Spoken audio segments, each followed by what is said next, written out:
Welcome back. On the bench tonight is Reuben Kigame. He cuts across very different spheres. He is the musician, the social activist, the journalist, and thanks for being one. Much appreciated. Thank you. And he also is a Christian teacher, and he has his guitar on the bench this evening to talk about a vast array of issues, including why he wants to be the president in 2027. And if you accord him that mandate, then sing his way into State House in Nairobi. Reuben, again, thanks for your time. Thank you. We'll sing again later. Yeah. Daima mimi Mkenya. You like that one? I like that one. Okay. And we're going to be singing I hope along. we can get the rights. Because the pledges you made that if I'm not going to do so, then it collapses, is it? Okay, that's fine. So let's talk about what's happening in the country. Yeah.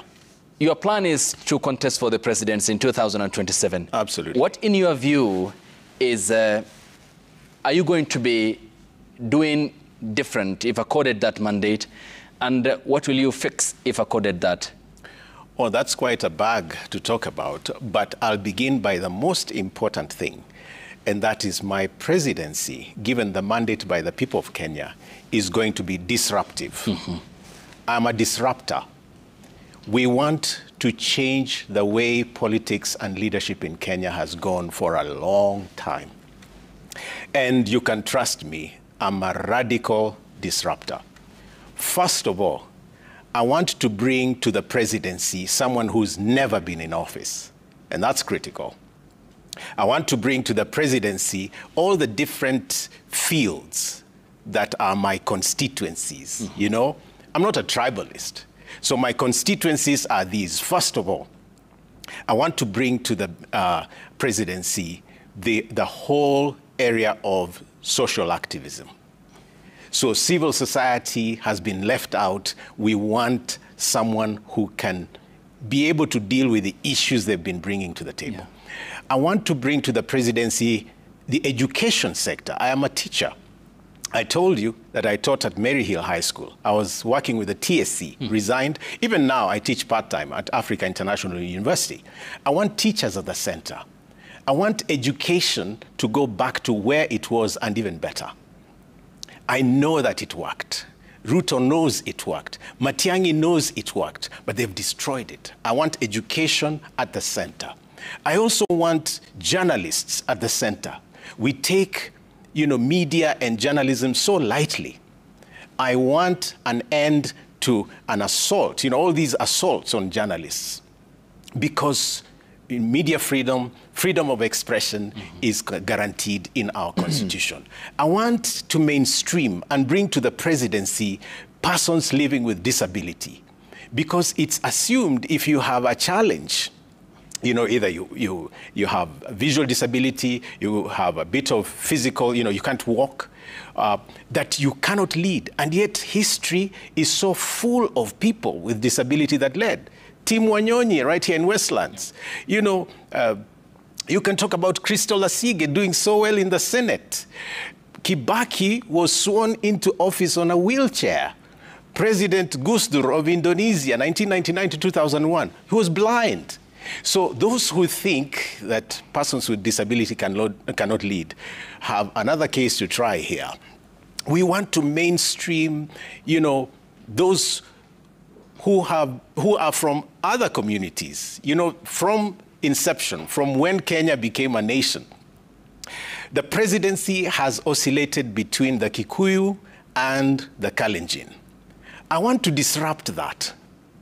I want to bring in a Luya who speaks Luo and married from Kirinyaga and lives in Wasingishu. That's who Reuben Kigame is. Put me anywhere. I would want to see Somalis in my government. I want to see Pokomos in my government. I want to see the Burji. I want to see the people from Hispania, the Kuria. I want to see Turkanas, Marakwets in government, because Kenya must work for everybody. I also want to bring in the most important thing, values. Because that's the one thing every politician wants to avoid. Our Constitution, Article 10, Chapter 6, Article 232, all these speak about values. You can't do government without values. Okay, Robin will talk about that's the disruption. The value systems is what you're going to be talking about, given that the political class today... So you can be sure we will disrupt. Okay. And I want to put young people at the center. Okay. So you can be sure this is a different kind of request. Okay. It's not your usual nipe kura ni watawafanyia. No, we don't promise what we are not going to do. Okay. Yes. So Ruben, we will be talking about that at length. Okay. Because today it's not shadowy conspiracy. It's being planned openly in the political arena by the political class and unable to read the mood of the public. Right. By extension that, and of course the state of governance in the country. Yeah. But Dr. Ruben first. Ideally, let me know then on which platform are you going to run this time around? You know, in the last election, I ran as an independent candidate. This time around, I'm not going to try that thing again. I'll certainly be announcing my political party pretty soon that I will run on, but you can be sure that this is not going to be your usual campaign. Okay. We are going to put up a very serious, people-centered campaign. And tell you what, values will be at the center. Mm-hmm. Yes. So what's different is that the usual, the same people that have brought us to where we are, need to go out. And exit those, come in Ruben Kigame and a lot of young people. So we know for sure that Kenya is in a bad place. And Kenya has been turned into an economic play game, you know, a playhouse for business people. They trade with our lives. We want people at the center, not so that we can exploit them, not so that we can impose taxes, heavier and heavier taxes, not so that we can ask what we can get from them. Mm-hmm. We must begin to have the conversation of what we give to people, not what we get out of them. And so what's unique about this is that Ruben Kigame comes with a solid philosophy, because you can't lead without a philosophy. Moi had peace, love, and unity. Not very strong. My philosophy is utu, haki, na maadili. You know, human dignity, justice, and values. Once you have that philosophy in place, you know that utu looks at you, my brother, as a human being. I don't first ask your second name. When I see a woman, I don't ask what is behind that skirt that I can benefit. When I see a business person, I don't see what I can rob them of. I see a potential employer, someone who can change this country. When I see young people, I don't see them as leaders of tomorrow. They're leading in their spheres. So that is what's changing. Justice. There are some basic things that every human being must have. For example, the UN calls them inalienable rights. So you must eat. You really must have clean water. Because you're born into a world where you need knowledge. Your children must go to school. You must go to school. When you're sick and you need treatment, you need to find affordable health services. And so you look at all these are rights. I don't waste my energies on what I would call subsidiary rights. Mm-hmm. You know, what you do in your bedroom, or whether you like green or black. I'm talking about real justice, where you must give citizens what makes them, citizens of this country, and that includes jobs. You don't export citizens to go and look for jobs outside. This is their home. And I am so embarrassed, my brother, when I think about Kenyans fixing other countries. You know, like Professor Washington, who did the traffic system for London. He's from Kisumu. I met a young man in the Carolinas in the States, Paul Omulokoli. He's using quantum physics to solve Charlotte's North Carolina traffic system problems. So Kenyans are fixing the world. But here, we don't give professionals the opportunity. Here, we do not give the people with values the opportunities. So what happens is you give cronies. When you become president, you choose your friends. So you pick somebody from the medical field and give them the Ministry of Education, like Magoha. I mean, what would a urologist be doing in the Ministry of Education? Take someone like Wandi Njoya, professor. Take, the professors in education or teachers with long service should be the ones actually leading the Ministry of Education. So relevance, meritocracy, these are the things that I want to see happen in Kenya. Okay. And the professionals, the researchers, those that can turn this country around, can actually do much better than World Health Organization, better than the World Bank and IMF. We have solutions that are homegrown here. Okay. So, Dr. Ruben, that's an elaboration of the challenges that face Kenya today. Mm-hmm. But what does Dr. Ruben Kigame think of Dr. William Ruto? Well, he's my fellow human being. Dr. William Ruto, we graduated from university the same year. I think many, many things about him, good and bad. I think in terms of charisma, he's a very good orator. He's better than me. I think in terms of agriculture, he's done more than me. I think in terms of business, he's a smart business person.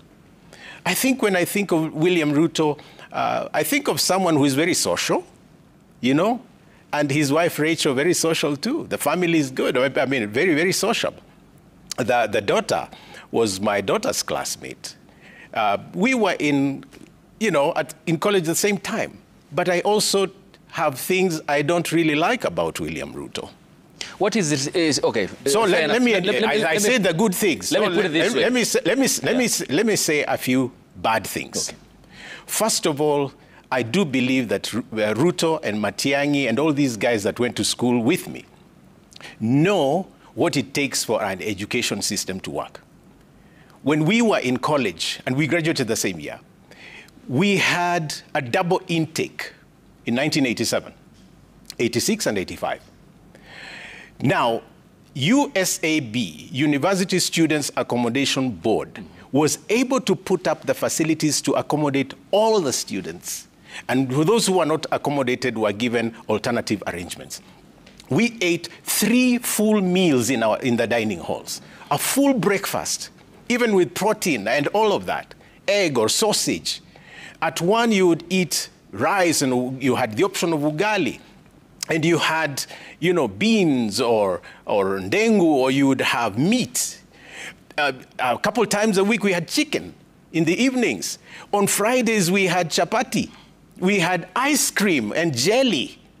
If I'm lying, anyone who went to KU or University of Nairobi, tell these people, tweet, and tag Citizen.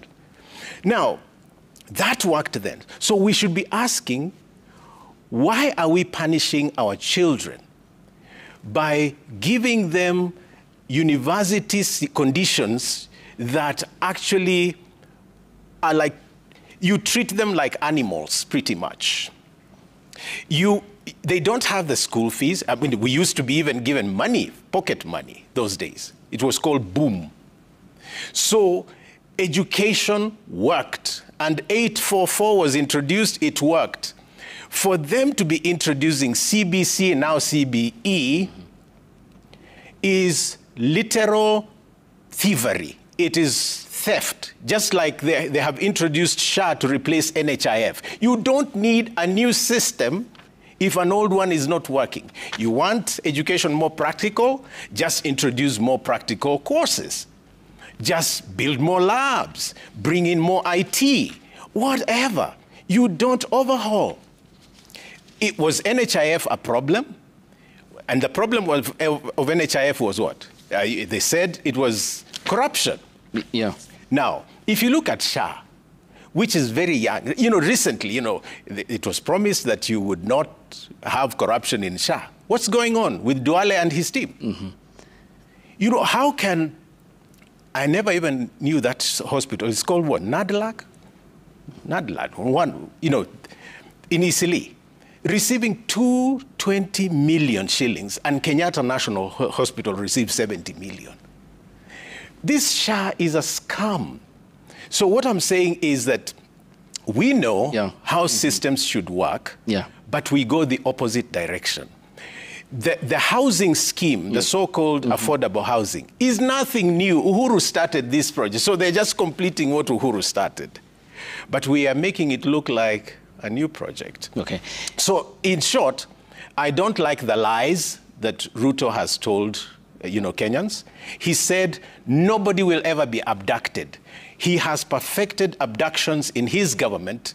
He said that people will not be evicted. He's been the basic evictor of citizens. He said, it would be bottom up. The mama mboga, boda would be taken care of. It's the other way around. It's his cronies that are looting. In fact, one of your news items today said, the executive spent 25 billion. That is from, Margaret Nyakango's books. And remember, about a year or two ago, he said he was going to cut executive spending and travel in particular by 50%. His own words. Okay. And so what I'm saying is he's a liar. And so, I don't like lies. In fact, when he says that he's a Christian, then I get bothered, because Ecclesiastes chapter 5 says that it's better not to promise than to promise and not fulfill. I don't like that hypocrisy.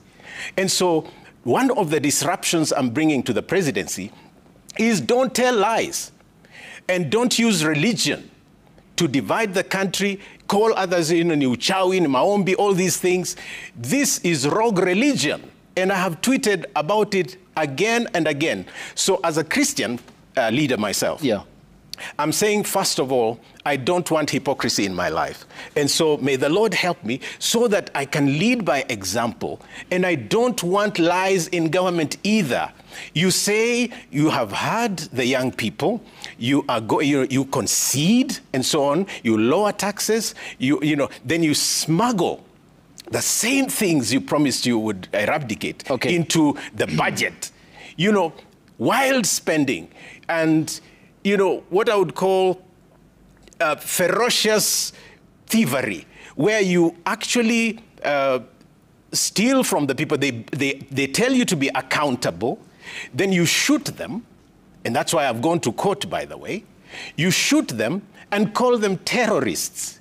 Know, my brother, this government, Ruto, Murkomen, Kanja, Amin, and all these guys are actually the terrorists because they are exercising terror on our children. And I'm saying this must stop. It really must stop. Okay. Yes. And that is a view that you're expressing here on the bench. It's not a view, it's reality. I've taken them to court with facts. Okay. They killed over 100.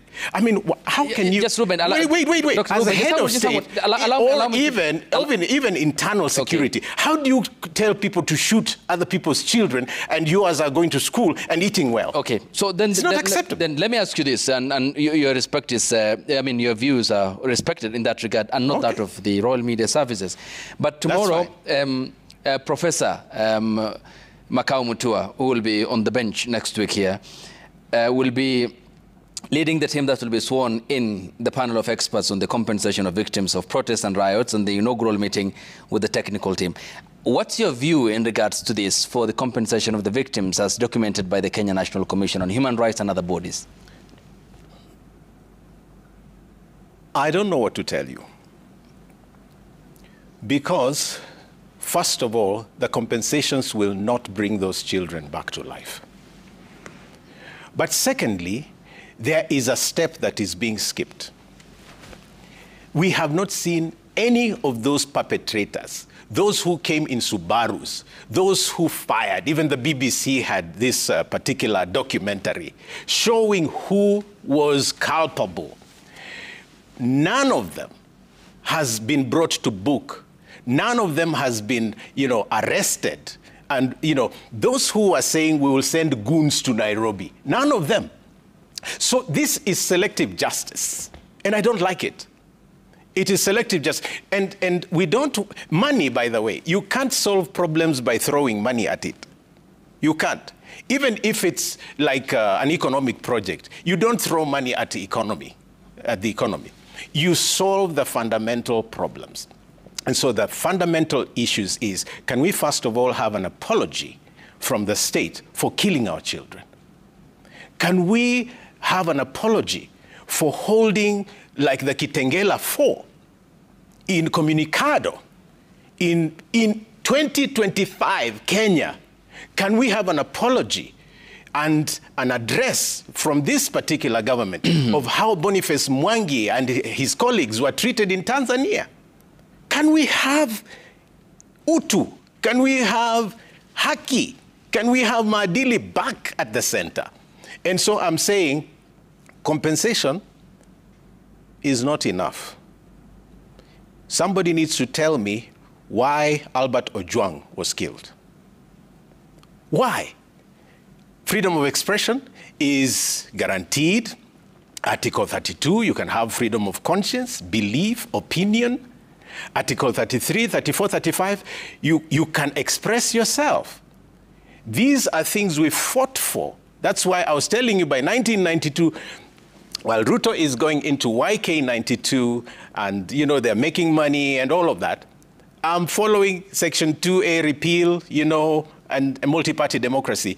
So going back in time, we must ask the fundamental questions. Really. We really must ask the question, why are we where we are today? Why do we have such callous detachment from morals, from what is right? I like Genesis 4:7. In the Bible, it says, if you do what is right, will you not be accepted? Of course, it's a rhetorical question. You will be accepted. Why is it so hard for people to do the right thing? So I'm here to say, we want a new way of doing government, where if you have been adversely named, for example, in graft, or you've killed, or you've stolen somebody's shamba, don't move anywhere near government. And Kenyans, don't elect those people. Please, I plead. When they come with their monies, ask them where they got the money from. And so we want a fresh start. We want to reboot this country the way you put in a software in a computer.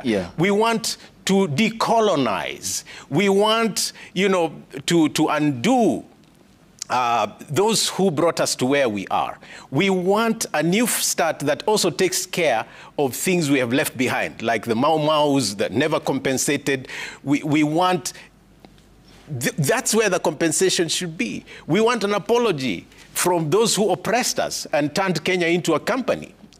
And we want a reboot that allows us to make Kenya work for everybody. Okay, and Dr. Ruben, talking about the assessment of your opponents also, as you now sell this new Kenya and the paradigm shift that you are foreseeing, I would also want your assessment on your opponents going to the ballot. Of course, you have expressed deep reservations about your former classmate, Dr. William Ruto, the president. Number one, what do you think of Fred Matiang'i? He's a Kenyan. What are your political views about him? Well, why don't you ask him? I have mine. The only challenge I have with Matiang'i's presidency, and especially endearing himself as a Gen Z president, is two things. One, that he gets to declare that he's going to run for president and the government allows him. Then I declare and the government sends police to disrupt my declaration. I also am concerned about whether he can answer me the question as to why we needed a new education system. I want him to tell us also why, you know, we talked about the start of a Huduma number that never operationalized. I also want him to tell me why his system and that of Uhuru were dumping bodies into the Yala, bodies of Kenyans. And by the way, I went to River Yala, talked to the morgue attendants there, doctors, nurses there, and those who are collecting the bodies there. Why are we killing Kenyans? So anyone with blood on their hands, Anyone who has destroyed our system should not be in office. And that's similarly, you asked me about my opponents, that's the same problem I have, maybe a little different, with someone like Gachagua. He has a right to unveil all these things, but can he tell us why he ever said that Kenya is a nation of shareholders? It's on tape. Kenya is not a nation of shareholders. Kenya is for the 55 million that must feel at home. And I don't like the tribal rhetoric either. Yeah. And so if you ask me about, all the other candidates, I mean, they're bona fide candidates. They have declared, but my main question remains, why is it that when I declare, I'm stopped? I had a letter, of intent to hold a declaration meeting at Kenyatta Market, signed by the county council, county government of Nairobi, on the 14th of August. About 3 or 4 days later, they write me another letter canceling that meeting. Why? So everybody has the right to declare, but I don't. And that reminds me in 2022, when I declared, the police canceled my meeting. Okay. When I wanted to run for president, IEBC blocked me. Sometimes I'm inclined to think, what are they so afraid of? The commission pointed out in the communication by the late Wafula Chebukati that it did not meet the threshold for the signatures. Media is the one that should never repeat that line. That is the communication given by the IEBC then? So here's the point. Okay. The media has a right to investigate as well. So I paraded boxes, huge metal boxes, before the media. If you go on my X account, I have shown the video, it's there, where I am at Bomas with evidence of signatures from 27 counties. They wanted 24. I stuck at Bomas from 1 p.m. to 11 at night, waiting for Chebukati to pick my signatures. He wouldn't. Then he sends me an email that night saying I have not complied. Surely? Really?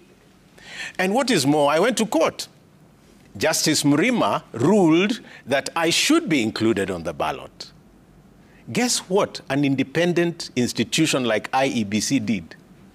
Chebukati and his men went to the Court of Appeal to stay that judgment. And guess what? That case has never been heard until today. Okay. So wouldn't you read mischief? Is it because I did not qualify?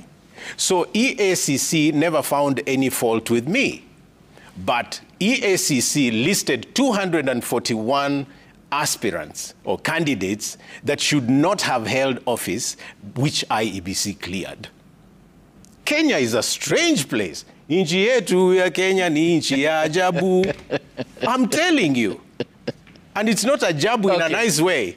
Okay, Dr. Ruben. No. That brings us to the point of institutional independence, and I will seek your views after the break here on the bench on the fight between Parliament and the executive, what the president had said. Just hold on to that. And also, the church that the president defended at State House, what would you do then as a Christian scholar and a Christian teacher if you succeed in your presidency? What happens then as a secular believer in our Katiba, as well as the two who we hadn't finished of the opposition figures who may likely be the presidential candidates in 2027.